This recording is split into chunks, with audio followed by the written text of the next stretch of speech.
네, 오늘 본 말씀을 통해서 하나님 경작법, 하나님 나라의 경작법이라는 제목으로 말씀 증가하겠습니다. 어렸을 때 시골에 살아서 모를 심었던 그런 기억들이 있습니다. 어린 나이였지만 어른들 틈바구니에 껴가지고 줄에 맞춰가지고 모도 심고, 근데 요즘은 그렇게 사람들이 모여가지고 그렇게 하질 않고 트랙터로, 기계로 이렇게 심어갑니다. 점점 기술이 발전할수록 더 많은 결실할 수 있는 방법을 사용하게 되는 것인데요. 우리가 하나님 나라의 백성들로서 하나님 나라의 그러한 열매를 맺혀나가는 그러한 입장에서 보게 되면 하나님께서는 어떤 방식으로서 그 나라의 열매를 이뤄가실까? 하나님이 선택하시는 그러한 수단, 그러한 방법은 과연 무엇일까? 오늘 본 말씀을 통해서 살펴보도록 하겠습니다. 첫째로, 하나님 나라의 결실은 심는 자를 통해 이루어지는 겁니다. 심는 자를 통해서 이루어지는 결실. 하나님께서 결실하시는 방법이 다른 것에 있지 않고 심는 자를 통해서 일을 이루신다. 그러면 심는다라고 하는 것이 필수적인 것인데, 이 심는다라고 하는 것은 우리에게 주어진 그러한 현재적 사명을 이루어가는 겁니다. 고린도후서 9장 10절 말씀을 보게 되면, 고린도후서 9장 10절에서 심는 자에게 씨와 먹을 양식을 주시니가 너희 심을 것을 주사 풍성하게 하시고 너희 의의 열매를 더하게 하시리니. 오늘 본문을 주의해서 보시게 되면 우리가 무엇인가를 심는다라고 할 때는 당연히 결실을 위해서는 파종해야 될 씨가 있고 그것을 뿌린 다음에 결실하는 겁니다. 그런데 하나님께서는 하나님 나라의 일을 이루실 때 먼저 심는 자가 필요하다. 여러분, 좀 어떻게 보면 논리적으로 맞지 않죠? 뭘 줘놓고 심으라 그래야지 뭘 심는 이에게 준다 그러는가? 근데 10절 다시 보니까 심는 자에게 씨와 먹을 양식을 주시느니, 하나님께서는 심는 자에게 씨와 먹을 것을 주신다. 또 열매를 더하게 하신다. 자, 이 말씀의 의미가 깊습니다. 우리가 사람의 생각으로 말하면 뿌려야 될 게 많이 있어야 된다. 기초 자산이 많아야 되겠고, 또 내가 가지고 있는 씨앗들이 좀 풍성해야 되겠고, 그래야지만 그것을 가지고 결실하지 않겠는가 라고 생각을 하기 쉽지만, 그래서 성경에서 말하는 바는 그게 아니고 심는 자에게 하나님께서 씨를 주신다. 이걸 어떻게 해석을 할까? 여기서 심는다라고 하는 것은 우리에게 심고자 하는 마음을 가리키는 겁니다. 이 본문과 연결되는 구약의 장면을 한번 만들어 보라 그러면, 아브라함이 하나님의 명령을 따라 그 본토와 친척과 아비 집을 떠나는 그런 장면이라고 볼 수 있겠습니다. 그때 하나님께서 아브라함에게 이르시기를 내가 네게 지시하시는 땅으로 가라. 그런데 아브라함은 말하기를 갈 바를 알지 못하였으나 순종하여 나갔고, 이게 그런 내용이죠. 어디로 가거라. 그 목적지를 알려주면 이해하고 순종할 텐데 뭐든지 모르는 겁니다. 내가 너에게 지시할 곳인데 있는데 거길 가라. 그 어딘 줄 알고 갑니까? 그러나 아브라함은 갈 바를 알지 못하였으나 순종하여 나아갔고, 하나님의 말씀에 순종할 마음을 가지고 나갔다는 겁니다. 이것이 심는 자에게 씨와 먹을 걸 주신다라고 말씀 같은 거죠. 우리는 생각하기를 조건이 좋아야 됩니다. 환경이 좋아야 됩니다. 내가 좀 부유해야 됩니다. 그래야지 우리가 주를 위해서 심을 수가 있고 수고할 수 있고 헌신할 수 있다고 생각하지만 성경적 관점은 그게 아니고 할 마음만 있으면 받으실 터예요. 너희가 진정 심고자 하는 마음이 있는가? 그러면 하나님께서 그 마음에 그의 손에 심을 것을 주시니까 걱정하지 말거라. 어떻게 보면 그러니까 쉽게 생각하면 너무 쉬운 거고 어렵게 생각하면 말이 안 되는 겁니다. 우리가 하나님을 전적 신뢰하고 참으로 하나님 나라를 위해서 하나님께서 역사하신다라고 믿고 나가면 내가 오직 주일에 쓰임받는 주의 종이 되겠습니다. 그 마음만 가지고 나갈 때 하나님께서 우리에게 뿌릴 수 있는 씨앗도 주시고 그러니까 이런 관점을 가지게 되면 기도의 방향이 바뀌는 겁니다. 초보적 수준에 있게 되면 우리가 다들 조건을 기도하실 겁니다. 조건. 이러이러한 조건. 이러이러한 상황. 그러나 풍성한 결실함에 이르는 그러한 성도들의 기도는 이러저러한 조건을 주시오라고 하는 그런 기도보다 우리가 하나 앞에 적은 것이라도 혹은 여의치 않은 환경에서라도 주를 위하여 심을 수 있는 그러한 자가 되게 해달라. 그런 기도를 하게 되면 하나님께서 그 손에 심을 것도 주시고 또한 먹을 것도 주시겠다. 이것이 하나님 나라의 결실의 방법입니다. 근데 심는 거기 때문에 우리가 심고자 하는 마음을 가지고 또 그 마음만 있어서는 되지 않고요. 실제로 나가서 뿌려야 됩니다. 여기에는 무엇이 필요한가 하면 수고가 필요하죠. 수고. 그래서 현재적 우리에게 주어진 그러한 사명이라고 하는 것은 우리가 감당할 수고인데 이러한 모든 수고를 통해서 누구에게 유익함이 있는가? 씨를 뿌려서 거둬들이는 것은 결국 우리의 상급이 될 것이라고 얘기를 하고 있는 겁니다. 고린도전서 3장 8절 말씀을 보게 되면 심는 이와 물 주는 이가 일반이나 각각 자기 일하는 대로 자기의 상을 받으리라. 그러니까 내가 뿌린 것만큼 수고한 것만큼 자기의 상이 될 것을 말하고 있습니다. 그럼 우리가 어떻게 할까? 내가 좀 더 수고를 할까 말까? 내가 주를 위해서 좀 더 수고를 할까 말까? 다른 사람보다 더 많은 수고인데 이거 해야 될까 말아야 될까? 자, 이런 질문을 던지는 것은 이 말씀에 대한 정확한 이해가 없는 겁니다. 각각 자기 일하는 대로 자기 상을 받으리라. 많이 수고하고 많이 뿌린 자들에게는 많은 것으로 갚으신다 하셨고 게으른 자가 되어가지고 이 핑계 저 핑계 대가면서 핑계 대장들 이 핑계 저 핑계 대가면서 이리 빠지고 저리 빠지고 하는 자들 그들은 받을 상이 없다.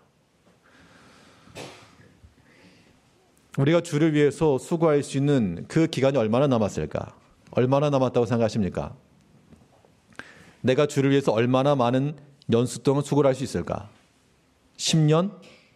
난 앞으로 10년 동안 할 수 있다. 뭐 자신할 수 있으세요? 난 좀 젊으니까 20년 자신할 수 없습니다. 5년은 하겠지. 5년?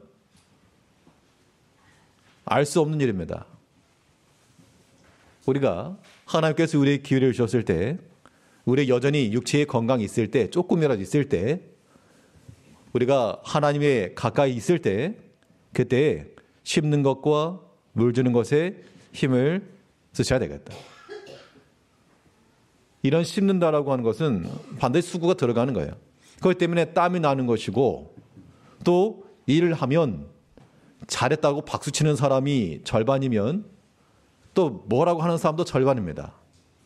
그런 것도 다 감당하셔야 돼요.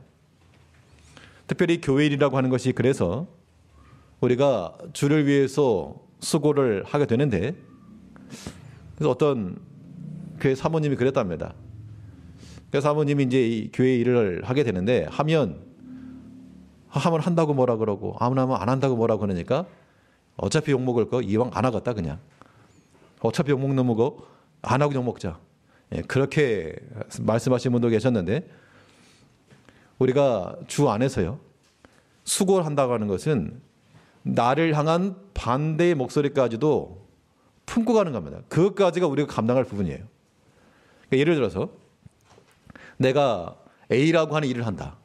그러면 그 일 자체만 봉사가 아니고 그 일을 통해서 칭찬과 격려도 있을 것이고 때로는 여러 가지 비난의 말도 있을 것이지만 그것까지 다 포함해서 그 일이 되는 겁니다. 예수님께서 십자가 지실 때 십자가를 지고 가는 그 일에 대해서 그 마지막 자리까지 따라갔던 그런 무리도 있었지만 또 마지막까지 돌을 던지면서 십자가에 못 박으라고 외치는 자도 있었습니다. 예수님께서 생각하시기를 요것들 봐라.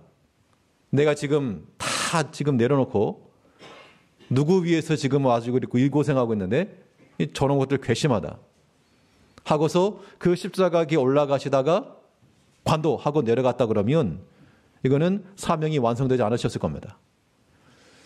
예수님께서 주신 십자가라고 하는 것은 그 나무 십자가만이 아니었고 그로 인하여서 따라오는 모든 원색적 비난과 돌팔매질과 그로 인하여 당하셨을 주님의 마음 아픔, 상함 이가 다 포함된 겁니다. 우리가 주를 위해서 수고하고 섬긴다라고 하는 것도 거기까지 들어가셔야 됩니다. 사람들이 그런 게 싫어하기 때문에 수고하는 것을 또 꺼리는 것이죠. 그러나 성경이 약속하기를 각각 자기 일하는 대로 자기의 상을 받을 것이다. 하나님께서 우리에게 심으라고 주셨습니다. 시간도 주셨고 직분도 주셨고 기회도 주시고 근데 우리가 아무튼 안 심는다는 얘기죠. 안 심어요. 안 심어. 마땅히 우리에게 주어진 그 일들에 대해서 하지 않고 우리가 뭐 입만 살아 있으니 이것이 과연 가한가? 이제 우리가 하나님 나라의 풍성한 결실을 위해서 하나님께서는 심고자 하는 자를 찾으십니다. 자, 심고자 하는 사람 손드시 하면 하고 다 손 들어야죠, 우리가. 저도 여기 있습니다. 저도 한몫 보태겠습니다. 하나님께서 우리에게 명하신 그 자리에서 현재적 사명을 이루어 가셔야 됩니다. 지금 뿌리는 수고가 없이 거둘 것도 없죠. 근데 심는다라고 하는 것이 왜 어려운가 하면 지금 내가 열심히 수고를 하고 고생을 하는데 그 결말이 나타나지 않기 때문에 그런 겁니다. 오늘 아침에 심었고 저녁에 그 열매가 난다 그러면 너무 좋죠. 눈에 보이고. 그런데 이게 땅에 심겨가지고 살았는지 죽었는지 이게 날지 안 날지 전혀 알 수 없고 나중에 때가 되어 나기 때문에 그 인내의 과정을 거친다라고 하는 것이 곤욕인 겁니다. 우리가 하나 앞에서 심는 자가 된다라고 하는 것은요. 우리의 현재적 사명을 온전히 이루어감과 동시에 또한 우리가 현재 심은 것들이 언제 난다? 장차 날 것이기 때문에 이 심는 자들의 마음속에는 수고의 열심과 더불어 또한 소망이 있어야 됩니다. 이 장래적 소망을 따라 섬겨야 됩니다. 그러면 반드시 거둘 것이 있다라고 약속을 했는데요. 시편 126편 6절 말씀에서 울며 씨를 뿌리러 나가는 자는 정녕 기쁨으로 그 단을 가지고 돌아오리로다. 그러니까 씨를 뿌리러 나가는 순간은 울며 나갔다는 겁니다. 여의치도 않았을 것이고 또 고통도 스러웠을 것이고 그런데 그 단을 가지고 돌아올 것이다. 돌아올 것이라. 지금 현재의 모든 믿음의 수고가 장차 우리에게 큰 축복의 단으로 돌아올 것이다. 우리가 이러한 것을 믿게 되면 우리 얼마든지 심고 씨를 뿌리는 일에 힘을 다할 수가 있는 겁니다. 그러니까 세상의 일에 대해서는 뭐 그러다 하더라도 믿음의 일에 있어서요. 성경이 뭐라 약속했습니까? 주 안에서 향한 모든 수고가 헛되지 않을 걸 약속했습니다. 헛되지 않을 것이다. 그러므로 더욱 수고해라. 이제 우리가 하나님의 그 약속을 따라서 수고하는 마음을 가지시고 장차 반드시 거둘 거라 그랬으니까 그런 기대감, 그런 소망이 있어야 됩니다. 이 사람이 이 기대감이라고 하는 것이 사라지게 되면 그 자리에서 이제 멈추게 되어 있습니다. 소망이 없게 되면 완전 낙담이 되는 거죠. 그렇기 때문에 우리 모든 성도들의 기도 제목 가운데 중요한 부분은 이런 소망이 사라지지 않도록 항상 하나님 앞에 나가는 겁니다. 현실적인 것만 놓고 보면 참 암담해요. 암울하고 좀 변화될 것 같지도 않고 바뀔 것 같지도 않고요. 그런데 하나님께서 역사하시는 그 순간이라고 하는 것은 말 그대로 순간, 찰나의 순간이에요. 우리 어떤 요행을 바라거나 내 원하는 것을 기대하는 것, 그것만 아니지만 우리 마음 가운데 소망은 사라지지 않아야 됩니다. 기대감이 여전히 있어야 돼요. 우리 개개인을 봐도 그렇고 가정도 마찬가지입니다. 모든 성도님의 가정 속에서 상황이라고 하는 게 어떻게 쉽게 바뀌겠습니까? 어떻게 보면 참 암담하고 두렵기도 하고 변화될 것 같지 않은 그런 현실적 속에서 그래도 우리가 소망을 버리지 마시라. 소망 끊어지게 되면 완전 신앙생활도 끝나는 겁니다. 찬송이 가능하겠습니까? 그런 사람에게서 예배가 가능하겠습니까? 우리는 하나님에 대한 그 기대감과 그 소망을 바라고 끝까지 하나님께서 우리에게 명하시는 그 일을 따라 뿌리며 심기를 마지 않아야 됩니다. 그러면 이러한 모든 수고는 꼭 우리들에게도 나타날 것을 약속을 했습니다. 디모데후서 4장 8절 말씀에서 이제후로는 나를 위하여 의의 면류관이 예비되었으므로 주 곧 의로우신 재판장이 그날에 내게 주실 것이니 내게만 아니라 주의 나타나심을 사모하는 모든 자에게니라.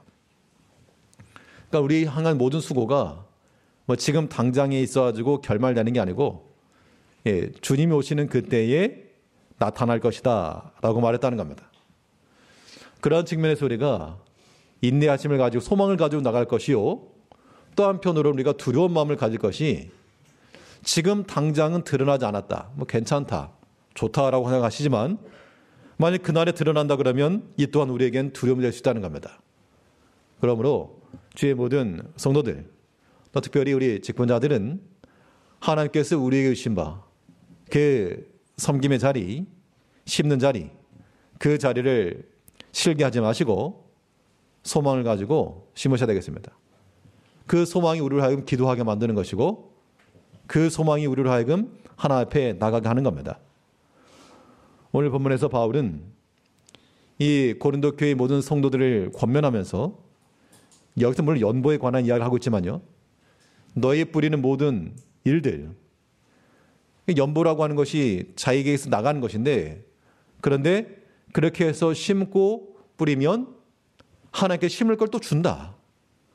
그러니까 사람의 생각을 가지고 계산기 두들겨가면서 그렇게 믿지 말고 하나 앞에 깊은 마음으로 심으며 또한 뿌리길 힘써라. 이러한 심는 자를 통해서 하나님께서 결실케 하시는 것만큼 이제 우리 한 사람 한 사람이 하나 앞에서 지금 파종해야 되는데 나갈 사람 손 들어라. 그러면 다들 땅만 쳐다보지 마시고 시선을 회피하지 마시고 손을 번쩍 들며 주 앞에 나가야 됩니다. 그러면 하나님께서 그 손에 그 또한 심을 것과 먹을 양식을 주시는 것을 체험할 것이 분명합니다. 이러한 믿음의 체험들, 신앙의 고백들이 우리 모든 성도들 가운데 있기를 바라겠습니다. 둘째로 하나님께 또한 어떻게 역사하시는가? 그래서 섬기는 자를 통해서 결실케 하시는 겁니다. 심는다라고 하는 것이 해야 될 일이면 그 일을 감당할 만한 또한 섬기는 자세가 필요한 겁니다. 섬김이라고 하는 것은 이 부족한 것을 채우는 겁니다. 오늘 본문 9장 12절 말씀에서 이 봉사의 직무가 성도들의 부족한 것만 보충할 뿐 아니라 많은 감사를 인하여 넘쳤느니라. 자, 이 섬김이라고 하는 것의 중요한 의미 가운데 하나는 부족한 것을 뭐 한다고요? 보충한다고요. 그러니까 섬김이 필요한 자리가 어떤 자리? 부족함이 있는 자리. 근데 우리는 이 부족함이 있는 자리에 섬김이라고 하는 것보다도 우리는 여기에 정죄가 들어가죠. 왜 그거밖에 못하느냐? 왜 그렇게 하느냐? 부족함이 보이는 자리에 거기에 섬김이 투입되어서 그것을 보충해 주는 것이 우리의 신앙생활의 기본인데, 근데 우리는 자기 자신이 완벽하고 또한 의롭다고 생각하기 때문에 나만 못하거나 부족한 자리에 보이게 되면 참 혀를 찬다는 거다. 쯧쯧, 끌끌. 이러한 판단이 우리 가운데 있게 되면 옳지 않다. 우리가 신앙생활, 특별히 교회 생활이라고 하는 것은 긍휼함을 가지고 하는 겁니다. 사랑이라고 하는 게 긍휼이죠. 불쌍히 여기는 마음이죠. 돌아보는 마음이라는 겁니다. 그래서 여러 가지 부족함이 있을 때 그것을 판단하지 마시고요. 그 부족함이 있는 곳에 내가 들어가서 좀 같이 보충해주고, 이것이 하나님 나라의 결실 방법입니다. 그래서 가끔 드리는 말씀이지만 우리가 기도할 때에도 성도님들이 10명이면 10명 다 나와서 기도하는 게 아닐 거니까 한 서너 명이 나왔다. 서너 명이 나왔다 그러면 내가 두 사람만 더하면 전체 다 하는 겁니다. 봉사하는 것도 마찬가지입니다. 다 못하고 또 일부가 나와서 하지만 그 마음속에 다만 하네. 저 사람은 시간 되는 것 같은데 왜 안 나오나? 그렇게 생각하실 필요가 없어요. 왜냐하면 자기 복이니까. 우리는 하나님께서 우리에게 뿌리를 했으니까 기쁜 마음으로 즐거운 마음으로 행하시되, 또한 함께 참여하지 못한 사람에 대해서 저 못된 것들, 다윗이 부솔 시냇가를 건너지 못했던 그 200명에 대해서 저 못된 것들을 하지 않았고 그 얻어온 전리품 같이 나눴습니다. 이것이 하나님 나라의 풍성함이에요. 함께하지 못하고 의도적이 되었건 형편이 되었건 약함이 있을 때 어떤 마음? 보충하는 마음. 하나님께서 그나마 나에게 건강 주시고 할 수 있는 여력 주시고 시간 주시고 할만하니까 하는 거 아니겠습니까? 우리가 하나 앞에서 섬김이라고 하는 것은 부족한 부분을 채우는 것이다. 그때 이제 우리의 모든 이 시각이 어떻게 되는가? 부족한 것을 보셔야 됩니다. 보셔야 되는데 그 부족한 것을 보고 자기 의로움을 드러내기 위해서 혹은 다툼과 싸움을 하라고 부족한 것을 보라는 게 아니고 그것을 어떻게 하라고요? 보충하라고. 아니면 내 힘을 가지고 그것을 바로 고치라고. 그러라고 우리에게 부족함을 보여준 줄 알고 우리가 그런 마음을 가지고 나가야 됩니다. 그게 섬김이에요. 디도스 1장 5절을 보게 되면 내가 너를 그레대에 떨어뜨려둔 이유는 부족한 일을 바로잡고 나의 명한 대로 각 성의 장로들을 세우게 하려 함이니. 그러니까 하나님의 교회를 세워나가는 일에 있어서는 부족함이 없는 게 아니고 부족함이 있답니다. 내가 너를 왜 그레 대에 떨어뜨려 놨느냐? 그 부족한 게 있으니까 가지고 초토화시켜 이게 아니고 그 부족한 것을 내가 좀 바로 잡아라. 바로 잡는다라고 하는 것이 막 정죄하고 다투고 싸워서 잡는 게 아니고 내가 가서 좀 본을 보이고 거기에 또한 일꾼들을 세우고 장로들을 세워서 그 부족함이 채움받게 하라. 그겁니다. 우리가 하나님의 교회에 섬기는 자들 되시려면 이 부족한 일들, 부족한 부분 여기 우리가 좀 같이 투입이 돼야 되겠습니다. 여러 가지 또 일을 하려다 보면 이 부족한 부분이 참 많죠. 인적으로도 그러하고 물적으로도 그러하고요. 그때 우리가 섬기는 마음을 가져야 됩니다. 섬기는 자리가 어디라고요? 부족함이 있는 곳, 부족함이 있는 곳, 약한 곳.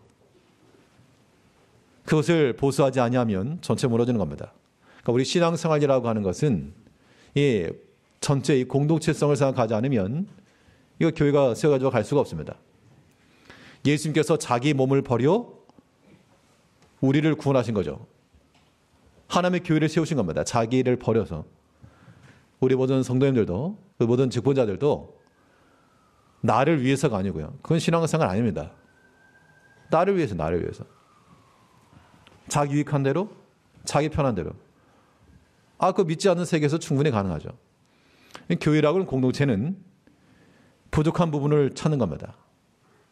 그걸 보충하는 거예요. 바울도 이 고린도 교회의 여러 연보를 통해서 크게는 예루살렘 교회에 가져가서 그 부족한 거를 지금 채워주려고 하는 겁니다. 안 그러면 고린도 교회 뭐 부유하거든요. 무역의 번성해가지고 뭐 돈도 많고 또 문화도 앞서 나가고 있고 뭐 세련되었고.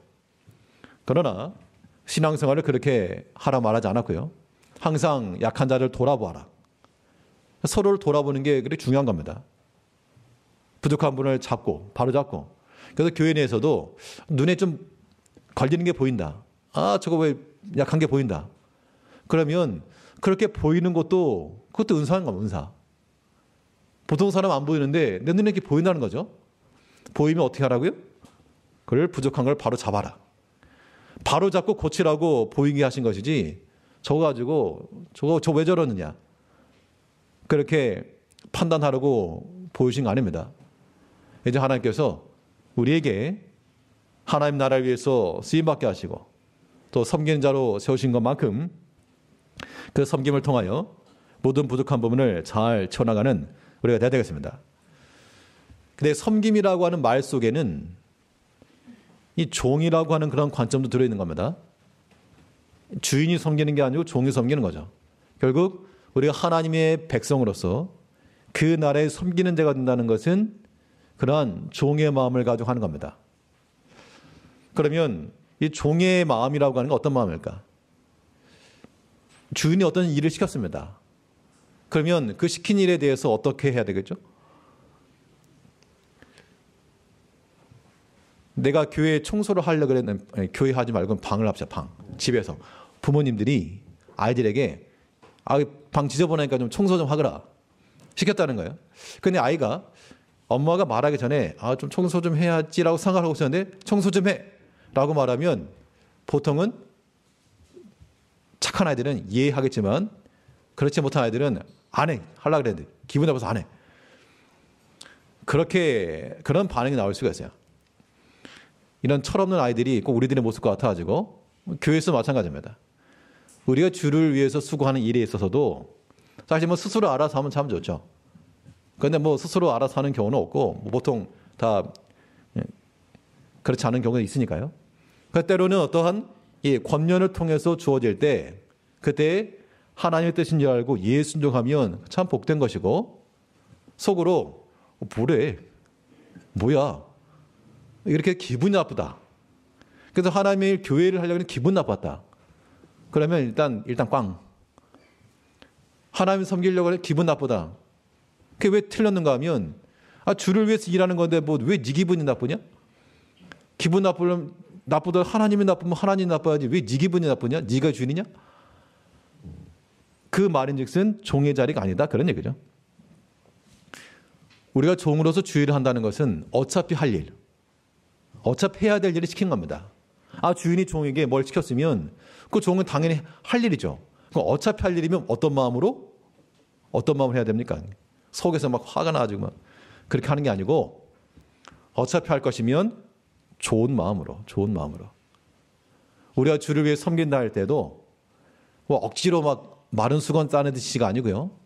베푸는 마음으로 감당하는 것. 이게 중요한 겁니다. 보면 11절에서 너희가 모든 일에 부유하여 너희가 너그럽게 연보를 하면 저희로 우리로 말미암아 하나님께 감사하게 하는 것이라. 자, 연보라고 하는 이 섬김이 지금 현재 주어진 일인데 그 연보를 행할 때 이런 걸 시켰어. 힘들어 죽겠는데 그렇게 하지 않고 너그럽게 하였다.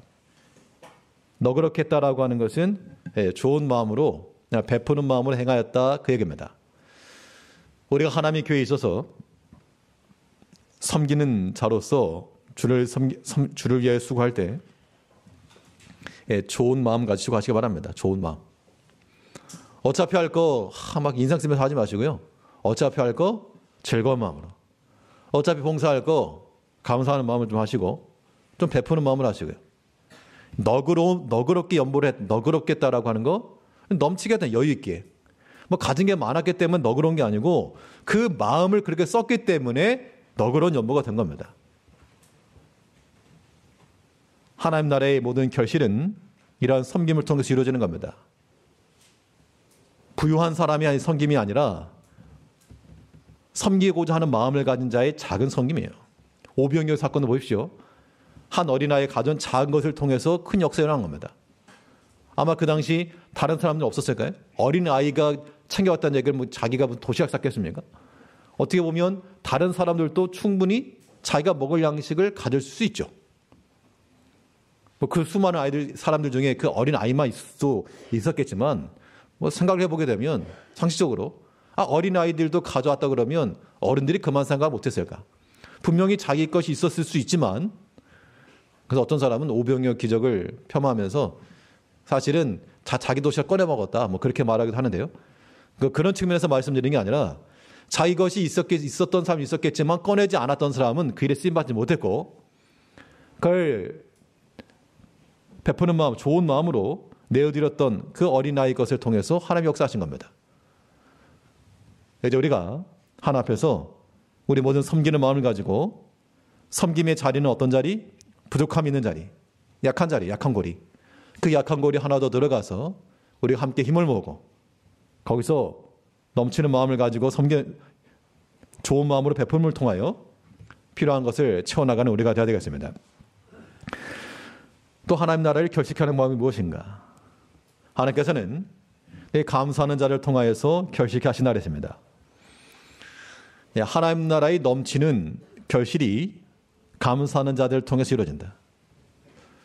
우리 하나님 앞에 감사하는 방법에 있어서는 당연히 좋은 것을 가지고 감사하죠. 좋은 것은 감사합니다. 그런데 신앙의 힘이라고 하는 것은 우리가 좋지 않는 것에 대해서요. 이게 무엇 감사냐? 이게 어떻게 감사가 되겠냐? 라고 할 만한 것에 대해서 그것으로 감사할 줄 아는 것이 참된 능력이죠. 이런 것이 가능하려면 우리는 깊이 있게 감사할 수 있어야 됩니다. 이 감사의 깊이를 더한다는 것은 무엇인가? 아무튼 감사될 때까지 파고 들어가는 거예요. 끝까지.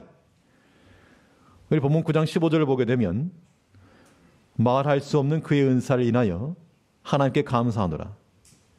말할 수 이 은사라고 하는 것은 하나님의 선물, 말할 수 없다라고 하는 것, 이게 참 깊이가 깊다 그런 얘기죠. 입을 다물었다 그런 얘기입니다. 세상에나 상상도 할 수 없었던 그런 일들을 통하여 하나님 앞에 감사했다.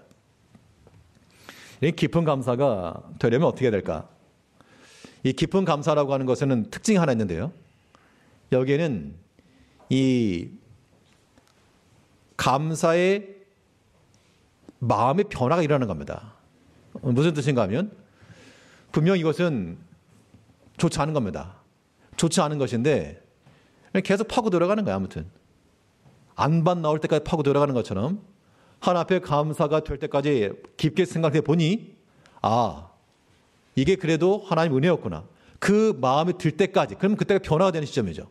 분명 이것은 내게 유익한 것이 아니었고 내 마음의 아픔이었고 상함이었는데 깊이 묵상하다 보니까 이게 도리어 내게 유익한 것이었구나 라고 생각이 드는 시점이 온다는 겁니다. 그때가 깊은 감사입니다. 그게 하나님 나라의 결실이죠. 성경의 대표적인 예가 바울입니다.